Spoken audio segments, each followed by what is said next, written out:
It's time for the premier professional development brand and your favorite celebrity consultant, Dr. YaYa. Hey, everybody. Hey, everybody. How are you guys doing? I hope all is well and that things will be turning up or coming out roses, grand, and everything else. So here I am. I'm live. I can't believe that I'm actually live, you guys.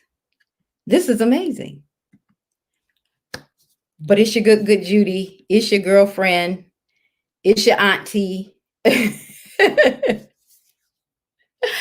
for the next 30 minutes, I am going to be answering your questions about growth, success, relationships, life, all of those wonderful things.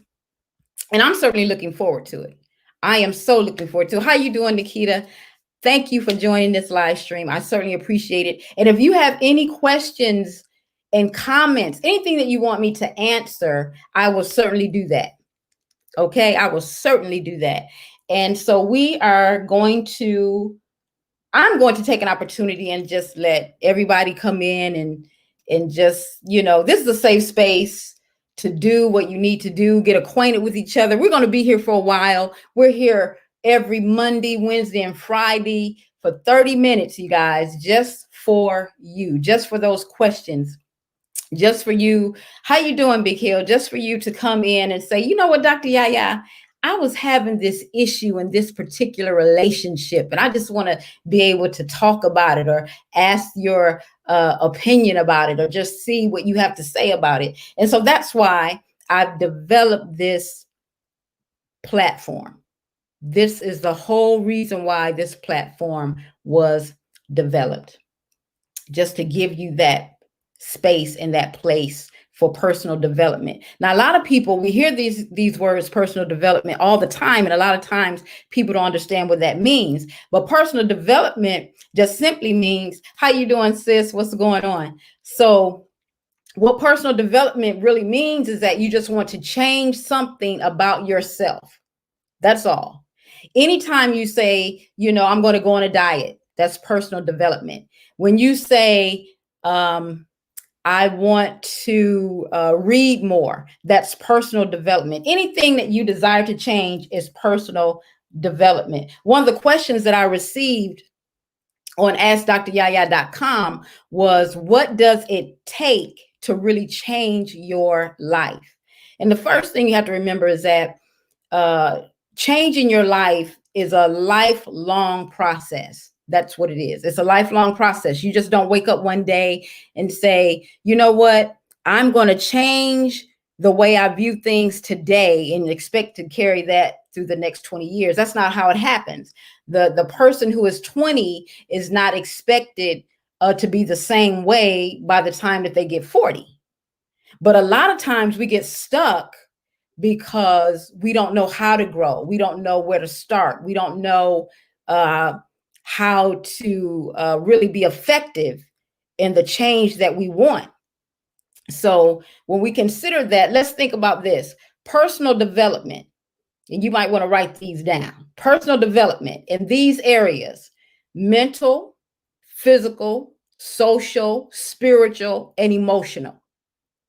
In some way, we all want to change these things about ourselves. If you consider you're spiritual, most people will go to church. Most people will pray. Most people will meditate. That is all a part of personal development.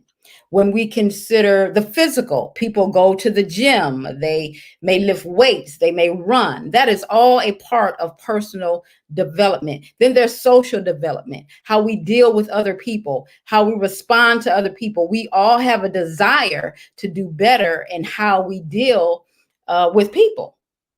So all of this is what is personal development. All of this is what change is. Now, what it really takes to change your life is self-discipline. That's an issue. That is a huge issue. A lot of people struggle with self-discipline. You have none. You have no self-discipline. And so we're just going to be real about it. When you think about how many times you said, I shouldn't eat this piece of cake, and you ate the cake anyway, that's a struggle with your self-discipline. So starting off, we just want to lay the groundwork as to what personal development is, how we view personal development, and the areas of personal development. And those were the areas. But you need a lot of self-discipline to be able to change your life. And you need a lot of self-discipline to be able to hold on to that aspect as you begin to move forward. And that is just not happening, especially in this day and age. We like our things microwavable. We like things to happen quickly. We like things to just be presented before us on a silver platter. And when that doesn't happen, we get an attitude. We get angry. We want to curse everybody out. We want to tell people they ain't ish. You guys know what I'm talking about. So we have to get out of that mindset. If you're going to grow, if you're going to prosper, if you're going to receive the change that you desire to create the life that you want, you are absolutely going to have to take time out and begin to develop that part of your life. Period. No one is going to do that for you. No one is coming to save you. No one is going to pull you out. You can't point the finger and blame everybody for your condition. You can't do that. Well, you can do that, but it's not going to get you anywhere. So this is where we are. This is a space for you to say, I am not getting this thing right. What can I do? What do I have to do in order to get this thing right? Another question I received tonight was, why is life so messed up? Signed, Phil in Philly. Well, guess what? Life happens to us all, period. Exactly, Big Hill. People want success, but they don't want the accompanying grind. You're right. They don't want to press it out. They don't want to go in there. So the question that Phil asked was, why is life so messed up? Guess what? Life is not messed up. Life is doing what life is supposed to do. Okay, life happens to us all. It's your perception of your experiences that causes life to feel messed up.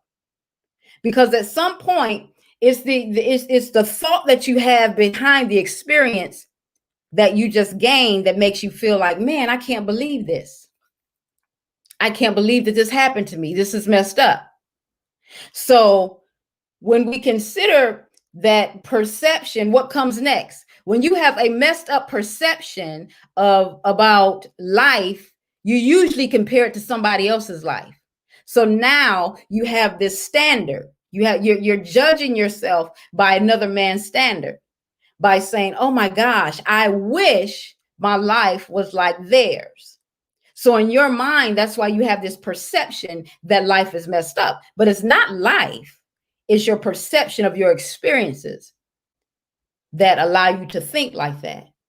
And so if you're going to change anything, you're going to have to change your perception about your life and how you're living your life and how your experiences are, right? You can't always go back. It's always about the road less traveled.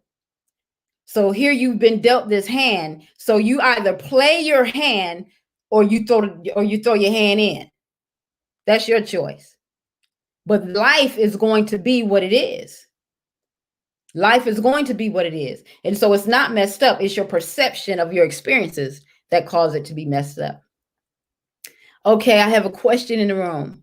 How do you balance a job relationship? I'm on the road all the time, 3 months out, only 2 weeks at home, but I'm not willing to change my career. Oh, okay. Okay. So you have to ask yourself, how long have you been in this relationship? So that's the thing. How long? When we get to a point in our relationships where things begin to change, especially jobs will change relationships, especially if they're not used to you being gone or even having a job. It will change certain things. And the only way you are going to balance this thing out is to put things in perspective. You're going to have to put your relationship in perspective. You're going to have to put your job into perspective, and you say you're not willing to change your career. So you have to put that in relation to, do you think this relationship is going to weather the storm of the time that it takes for you to do your job? All of these things you're going to have to think about, and not only think about them, but you're going to have to be willing to make some sacrifices somewhere. And that goes along with self-discipline. You know, we're not willing to make sacrifices anymore. We want everything to be ready-made, you know. Oh, so wow. So you're single. So this is for if you get a guy.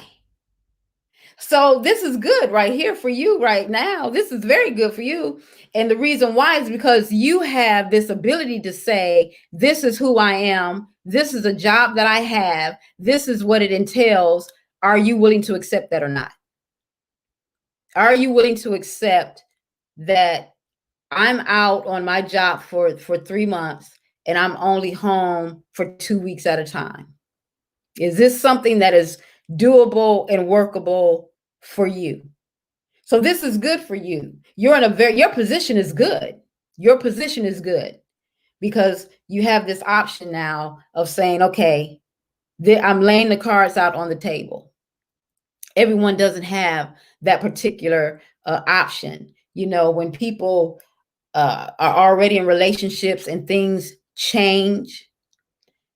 Hola, Craig. Good to see you. So when things begin to change for people when they're already in relationships, it's more difficult than it is for you, Gail. So now you have this opportunity to have this clean slate to say, okay, this is who I am. This is what's going on. Do you accept it or not?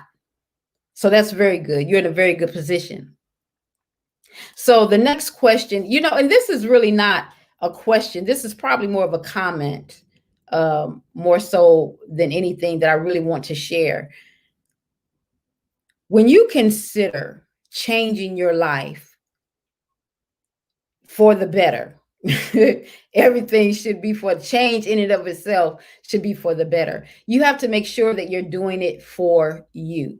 Now, I know we hear this a lot. We see a lot of cliches on social media about how you change your life and being positive and things like that. But this is really, really important that you make the choice to change for yourself. Because if you don't, it won't be a lasting change. If you say, I'm going to change for this person, guess what? This person may move the standard. And so now you have to fight some more to get to that standard. So as long as the standard is you, as long as the standard is where you have set it, as long as the standard is, guess what? This is me. I desire to be better because I love myself, because I'm ready for this change.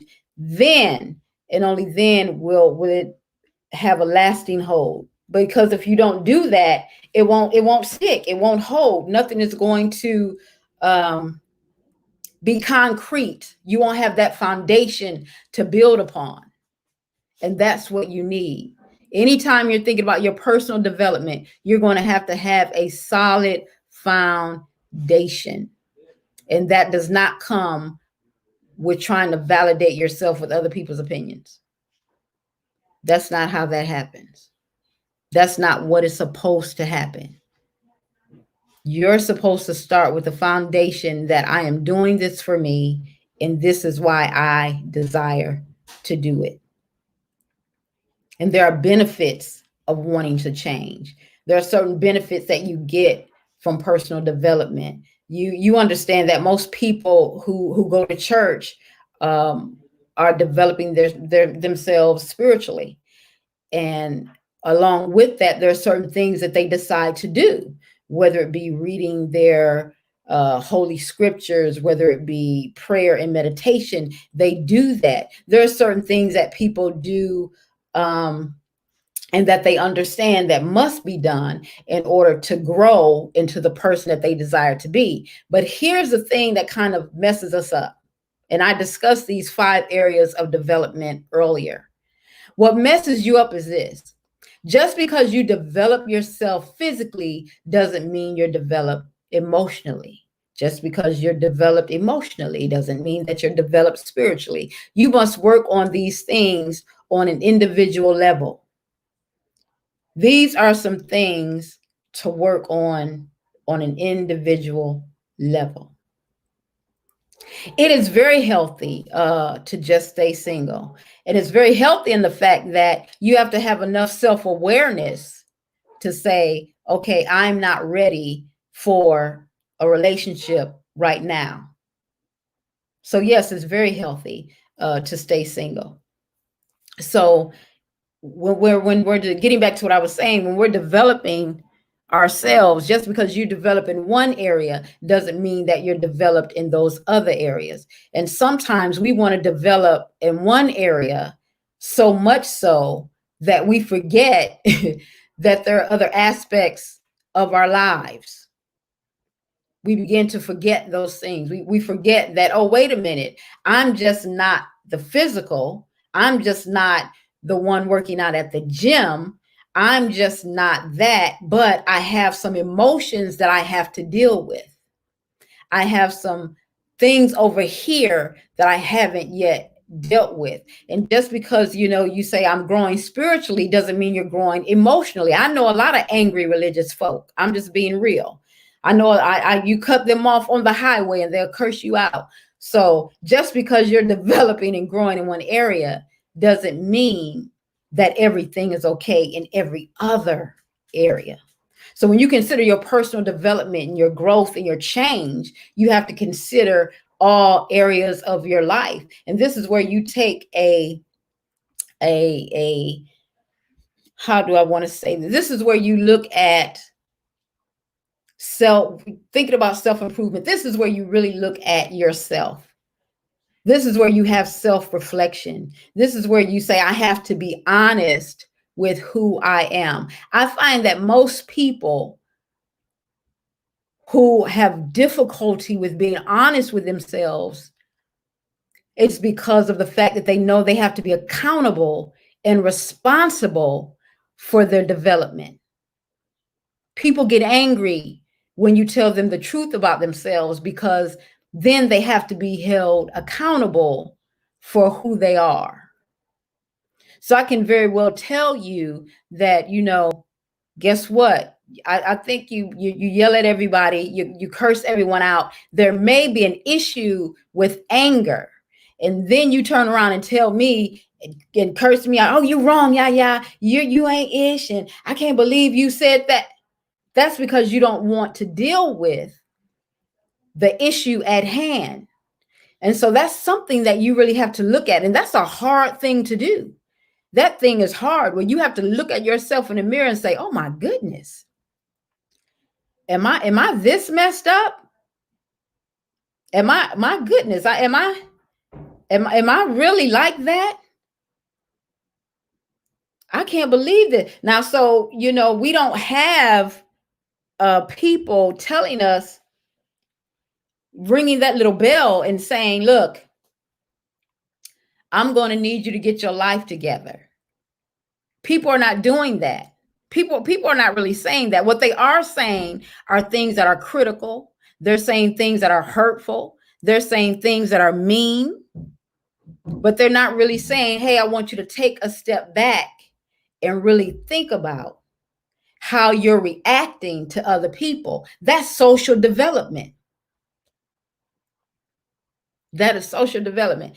Says Dr. YaYa, what is the first step we need to take to achieve self-fulfillment? Well, guess what? That first step is acknowledging that you are not fulfilled. Anytime you have this desire, and I tell this to people all the time, it's like money. When people say they have money problems, no, if you have no money, it's not a problem. So you don't have money problems. Only people with money have money problems. It's the same thing when we consider self-fulfillment.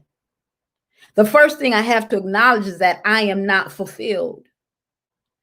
And that's a hard thing because it brings pain. It brings you to the knowledge of self that you have to say, wait a minute, what the hell have I been doing with my life? Why am I not feeling fulfilled? What's going on? Right? So that's the very first step. And that's a very hard step. Why? Because we are so in love with the fact of being accepted that we're like everyone else. If everyone else says they're happy, guess what? We say, well, I'm happy too. We're in a society now where we feel that we have to one up each other, especially with social media and the things that we see on Instagram and Facebook and how people's lives are so happy. But that doesn't mean that they're fulfilled. It doesn't mean that they're self-fulfilled. It just means that in this moment, I had, a slight moment of contentment, but it's not the same as self-fulfillment. So the very first step you need to take is to acknowledge that I'm just not fulfilled. I'm just not feeling it. Things are not filling the space. My job is not filling the space. Even my own family, they're not filling this space. So you have to acknowledge that. How you doing, Brother Aunt? It's good to see you. So you have to begin to acknowledge that I am not fulfilled, period. I am not fulfilled. And again, that is a hard thing to do because people expect you to be a certain way. People expect you to smile behind that facade when you're not feeling well, when you don't feel like smiling, when you don't feel like being happy and joyous and things like that. So you can never come into a place of self-fulfillment until you acknowledge that I'm not there. I am not there. And one of the biggest mistakes that we make is trying to get to a place without acknowledging the fact that we have no idea where that place is. I have no idea where self-fulfillment is going to be, but I know that I'm not there. And people don't want to do that. Why? Because people want to be accepted. They want to be admired. They want to be they want to be with the in crowd. Remember when you were in high school, you had cliques. And if you are not a part of the clique, you don't feel accepted. And guess what? That's natural, you guys. It is natural to want to feel accepted. It is certainly natural to want to feel a part of something. But while you're a part of something, you don't want to lose yourself. Becoming a part of something doesn't mean that you have to lose who you are. And that's what we don't get. We get in our minds that, okay, in order for me to be a part of this, I have to think and act and do like they do. And then when you get out of line of that, there's an issue, but it's only an issue because you think it's an issue. It's only an issue because you think it's an issue. Oh my goodness, everybody is supposed to wear white today. I don't feel like wearing white, so I just won't go. But you had your heart set on going and being with these people. You were looking forward to it. You talked about it for 2 weeks. You said, I am going to this event. I'm excited. All of my friends are going to be there. Everybody's wearing white. And then the day of the event, something happens with your white. And what do? I can't go because I have no white. That's a problem. That is an issue. Because what's stopping you from going is the fact that you would not look like everybody else. That's what's stopping you. So in your mind, you say, instead of going where I don't feel like I'll be accepted, I'll just stay where I am. That's a problem. That's a problem. And we have been so conditioned in our mind and with our thoughts to think that way. We've been conditioned to think that if I step outside of the box, if I decide to think differently from the herd, then there's something wrong with me. And that is not true. That is simply not true. Is setting goals the next step? Setting goals is the next step. But even more so, I think there's a subcategory to setting goals.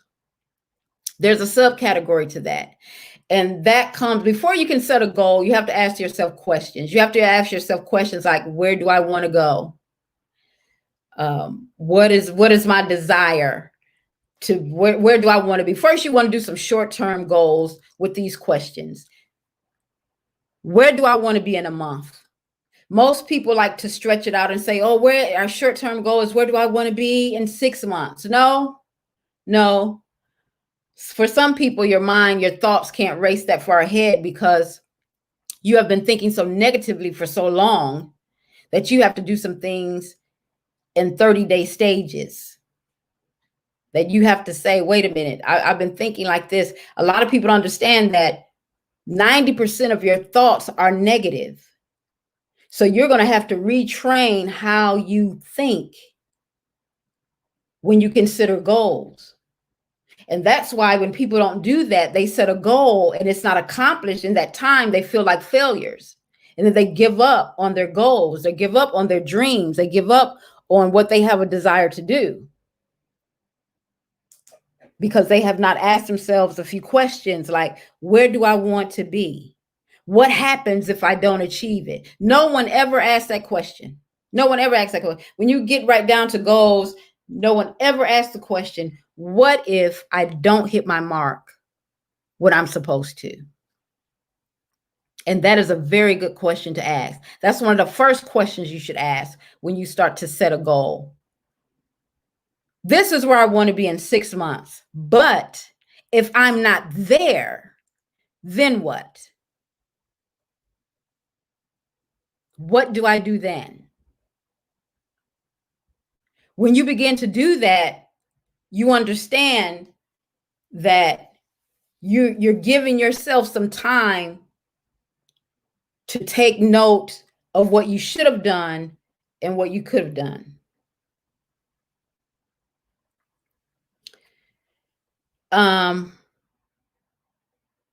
Dr. YaYa, Linda Anderson off YouTube. I can't. Oh, I don't. Oh, how you doing, Linda? I appreciate the love. Yes, you have to have a backup plan. But if you don't ask yourself that in the beginning, if you never ask yourself in the beginning, what do I need to do? Then you'll never get to that place of a backup plan. And you should always ask yourself questions before you start your goal process, before you say, you know, this is it. You should always start with some questions before you start your goals. That's vitally important. And like I said, the very first question should be, what if I don't hit this mark in this amount of time? What do I do next? What can I do next? That should be very important to you as you're moving forward. There are some things that you're not, life happens. I stated this earlier. Life happens to us all. There's going to be a time that you miss the mark. There's going to be a time that you don't get it. There's going to be a time that this is not what I thought it was going to be. There's going to be a time that that actually happens. Because a lot of people don't realize that, oh my goodness, guess what? Something happened and got me off track. Anything could happen. A death in the family, a birth in your family. You could lose a job, right? You could move. Again, life happens, and sometimes it gets you off track of your goal. But you have to understand that, and you have to understand that in the beginning before you start pursuing your goal, before you start chasing after that goal. That is something that you have to keep in mind. And that's not always an easy thing to do, but you absolutely have to do it. And so now the next question that I have is, Dr. YaYa, how do I maintain positive thoughts while I'm going through a terrible situation? And that is a very good question. And you know what? I'm out of time. And I will answer that question when you see me again on this live stream. I thank you for joining me. Remember, you are loved, you are valued, and you are appreciated.